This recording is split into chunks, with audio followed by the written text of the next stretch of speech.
Oi, meus lindos! A aulinha de hoje é sobre o sistema digestório. Sim, nós vamos começar a ver um pouquinho mais sobre a fisiologia humana, ok? Bom, essa aulinha é um pouquinho comprida, tá? Mas não desistam, façam as anotações, voltem e vejam essa aulinha quantas vezes vocês precisarem, porque ela é um pouco comprida, mas ela é super fácil de entender, ok? Bom, então vamos lá.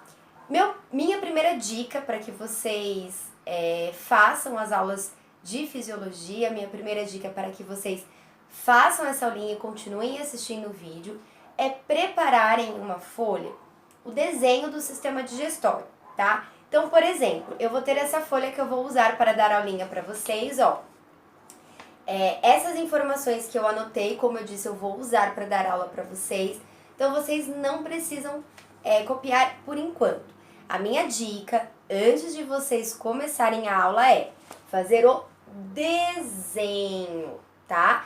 Então, vocês podem se basear em algum desenho pronto da internet mesmo. Vocês podem até imprimir um desenho. Vamos lá. Agora que vocês deixaram esse desenho pronto numa folha, no caderno de vocês, está na hora da gente conhecer primeiro os órgãos que compõem o sistema digestório, perfeito? Então vamos começar pela boca. A boca é um órgão digestivo, nós já vamos entender o que acontece nessa digestão. O alimento então é engolido, ele passa para faringe, esôfago, estômago, intestino delgado, intestino grosso e finalmente todos os resíduos, todas as partes desse alimento que nós não utilizamos são eliminados através das fezes, ok? Ai, professora, só que por que você colocou nesse desenho as glândulas salivares, o pâncreas e o fígado? Eu coloquei nesse desenho essas três porque elas são glândulas anexas, elas não são órgãos, elas são glândulas e que elas auxiliam no processo digestório. Ou seja, vocês têm que saber a função delas também, perfeito? Então vamos começar. A nossa digestão começa na boca, ok? Bom, na boca então ocorre a digestão física com a ação dos dentes e da língua, porém ocorre a digestão química também, através da saliva. A saliva é uma substância que contém água e uma enzima, a amilase salivar ou pitialina, tá? Eu gosto muito de falar amilase salivar porque fica mais fácil de vocês saberem qual é o nutriente que essa amilase quebra. Olha o nome, amilase, amido. A amilase salivar vai quebrar o amido em duplas. Então vamos lá, imagina o carboidrato, então, um colarzão de pérolas. E cada açúcar, então o colar de pérolas é formado por pérolas, né? Por pérolas pequenininhas. Então, na realidade, cada pérolazinha do carboidrato é um açúcar. Quando eu quebro o carboidrato, eu vou liberar esses açúcares para o meio. Só que a amilase, ela não consegue quebrar em unidade, em um. Ela só consegue quebrar de 2 em 2. Então, a amilase salivar, ela vai quebrar o amido em um disacarídeo, em uma dupla de açúcares, que nós conhecemos como maltose. Então, é a transformação do carboidrato em maltose. Aí, já que nessa boca ocorreu uma transformação da matéria, uma digestão química, eu não posso chamar mais de alimento. Então, o que a gente engole, na verdade, não é mais um alimento. Ele passa a ser chamado de bolo alimentar. Esse bolo alimentar, resultado da digestão da boca, vai passar por 2 tubos, em que não há digestão química aqui. A faringe e o esôfago, elas são responsáveis por amassar cada vez mais esse bolo alimentar, elas vão ser responsáveis por amassar cada vez mais esse bolo alimentar e tornar ele partículas cada vez menores, mas através da digestão mecânica, da digestão física. Esses movimentos musculares que tanto a faringe quanto o esôfago e todos os outros órgãos do trato digestório executam, nós chamamos de movimentos peristálticos ou peristaltismo. Esse bolo alimentar, ele vai cair na cavidade do estômago. Esse estômago vai ser responsável por produzir a pepsina, uma enzima que vai atuar na digestão de proteína, transformando toda a proteína do bolo alimentar em aminoácidos, tá? Essa pepsina, ela é produzida juntamente com o suco gástrico, que é formada, entre outras substâncias, água e ácido clorídrico, tá? O ácido clorídrico transforma o meio do estômago, enquanto na boca nós tínhamos um meio neutro, no estômago o nosso meio vai ser ácido. Portanto, as enzimas do estômago, a pepsina, só funciona em pH ácido, ok? Ela não... Ai, mas olha, aqui na boca a gente engoliu o bolo alimentar, a gente engoliu a saliva junto. A saliva termina a digestão do amido lá no estômago? Não, não termina. A saliva, ela só age em pH neutro, o meio da boca é extremamente neutro. Somente no estômago ela não vai atuar, ok? No estômago, com esse pH ácido, a enzima da boca, da saliva, perde a sua função. Só vai agir, então, a pepsina em proteínas. Mais uma transformação química, mais uma transformação da matéria. Então, ao invés de eu ter bolo alimentar, o meu bolo alimentar no estômago vira quimo, que vai ser empurrado através dos movimentos peristálticos até o intestino. Agora que vocês vão ver o que é uma digestão nessa vida. Pois agora vamos focar nesse intestino. Vocês vão ver que é necessário. Deixa até um espaço a mais aí no caderno que vocês vão precisar. O intestino delgado. A primeira porção de intestino delgado, aquela que acaba de sair do estômago, nós chamamos de duodeno.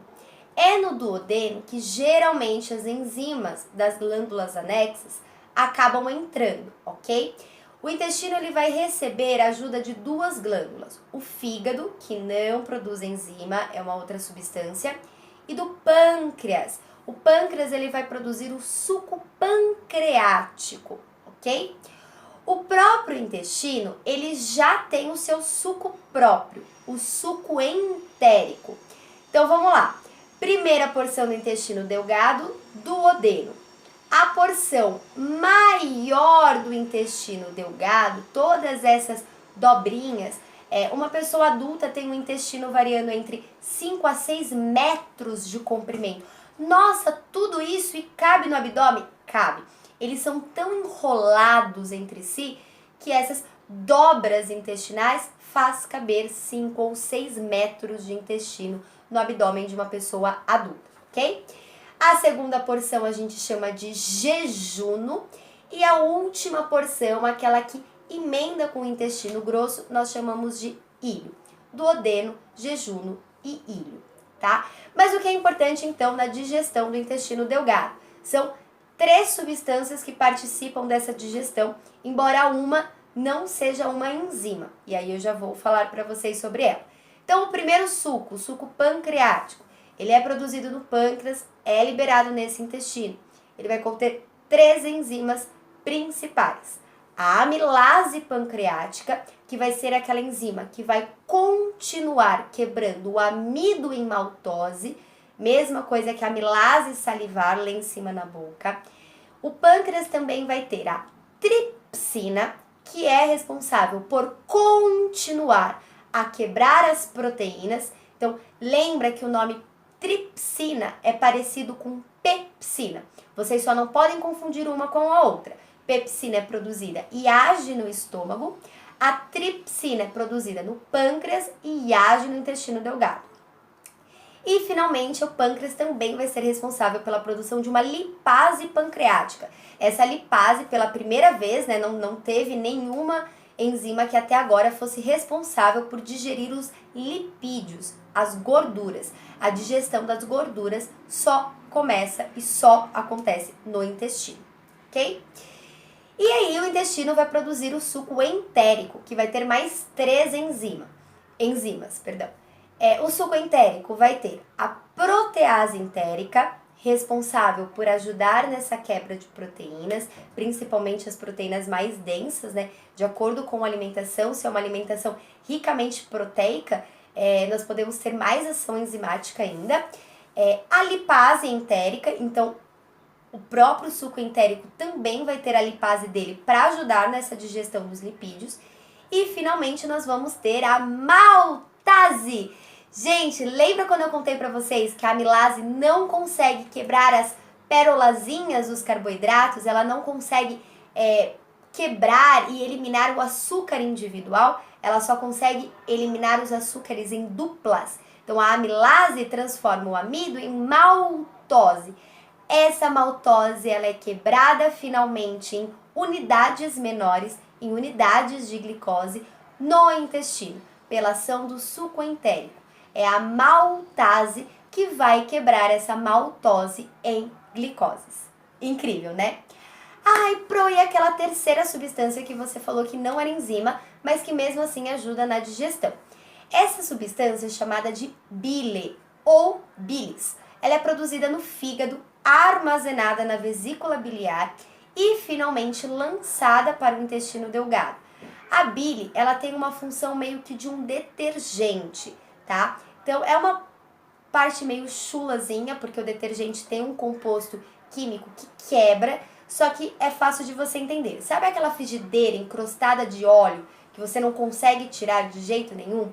Uma das técnicas, além de colocar no fogo com uma temperatura assim, né, ligar o fogo, deixar ferver um pouquinho, que dá uma amolecida. Uma outra técnica é você deixar de molho no detergente. Deixa lá o detergente agindo por alguns minutinhos e depois você vai com a buchinha, facilmente aquela sujeirinha encrostada sai. A bile é a mesma coisa. Ela vai agir como um detergente, como um amolecedor dos lipídios, das gorduras. Ela é lançada nesse intestino, ela primeiro dá uma amolecida nessas moléculas de lipídios, nessas moléculas de gorduras, para depois as lipases irem e quebrá-las. Portanto, a gente não chama a bile de enzima, ela não tem essa função de quebra, ela apenas ajuda no processo. Uma coisa muito importante é esse nome, tá? Na biologia, a gente tem nomes para tudo. Então, a gente não vai falar, a bile amolece, moléculas. Fica uma coisa meio estranha, ok? Então, a Pro tá falando desse jeito para vocês, para facilitar o aprendizado, para facilitar o entendimento. Mas, na realidade, biologicamente, a gente diz que a bile é um emulsificador. Ela emulsifica as moléculas de gordura, tá? Emulsificar, ele tem essa tradução aí de amolecer, de deixar mais fácil a quebra, tá? Então, todas as vezes que vocês estiverem estudando o sistema digestório, é muito importante vocês nunca esquecerem dessa palavra.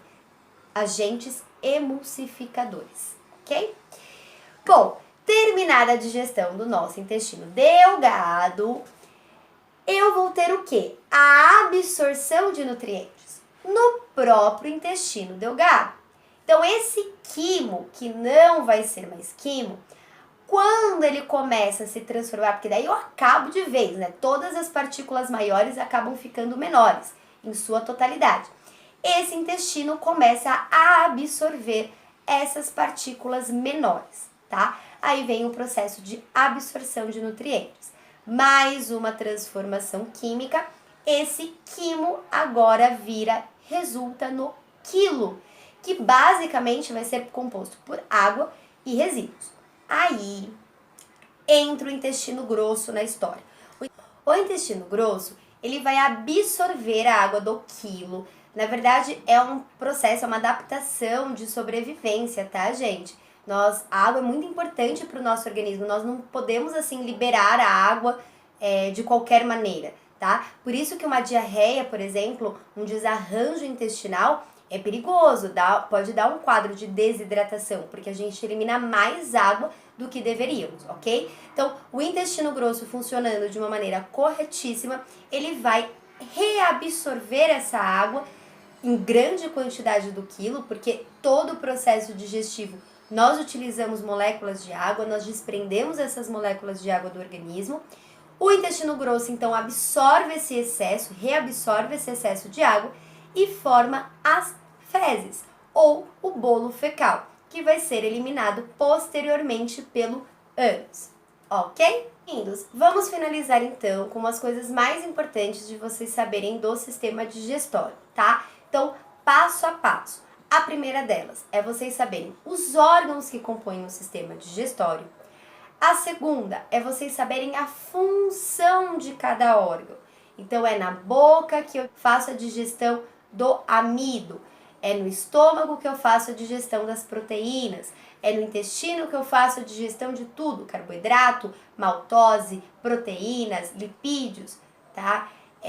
Saber a função, por exemplo, se o meu órgão só está fazendo a digestão mecânica, como faringe, esôfago, com os movimentos peristálticos, se o meu órgão é um órgão de absorção, como o intestino delgado, que absorve nutrientes, como o intestino grosso, que absorve água, isso também é importante. O terceiro passo é vocês saberem, sim, o nome das enzimas e o nutriente que essas enzimas quebram. Acredito eu que seja a parte mais dificilzinha do sistema digestório, porque vem uma questão mais de decoreba aí. Então, a amilase quebra o amido em maltose, maltase quebra a maltose em glicose. Então, percebam, são muitos nomes, muitos detalhes. Mas onde cada enzima é produzida, em que órgão cada enzima age e em que nutriente elas agem, tá? É importantíssimo. O quarto passo é lembrar das condições do meio. As enzimas, elas só vão atuar em um determinado pH e em uma determinada temperatura. Então, por exemplo, um processo febril no nosso organismo pode ser prejudicial é prejudicial para a ação dessas enzimas que estão acostumadas a desenvolver em um pH, em uma temperatura 36 graus, ok? O pH é a mesma coisa, as enzimas estão acostumadas com um tipo de pH. Então, saber os tipos de pH que nós temos no sistema digestório, o neutro na boca, o ácido no estômago e o alcalino no intestino, também ajuda bastante nessa hora de saber qual enzima um exercício está perguntando, ou saber qual é a função e ação enzimática no nosso organismo, ok? Então, esses 4 passos são muito importantes vocês saberem. Não esqueçam de anotar direitinho. Veja e reveja essas aulas quantas vezes forem necessárias. O sistema digestório, como eu disse, ele é longo, mas ele não é difícil. A gente vai passar por algumas fisiologias um pouquinho mais complexas no entendimento. O sistema digestório é tranquilo, é só vocês saberem mesmo os órgãos, ação, fisiologia. Então, vocês vão ter um tempinho aí para estudar bonitinho esse sistema digestório, ok? Lindos, um beijo para vocês, até a próxima aula!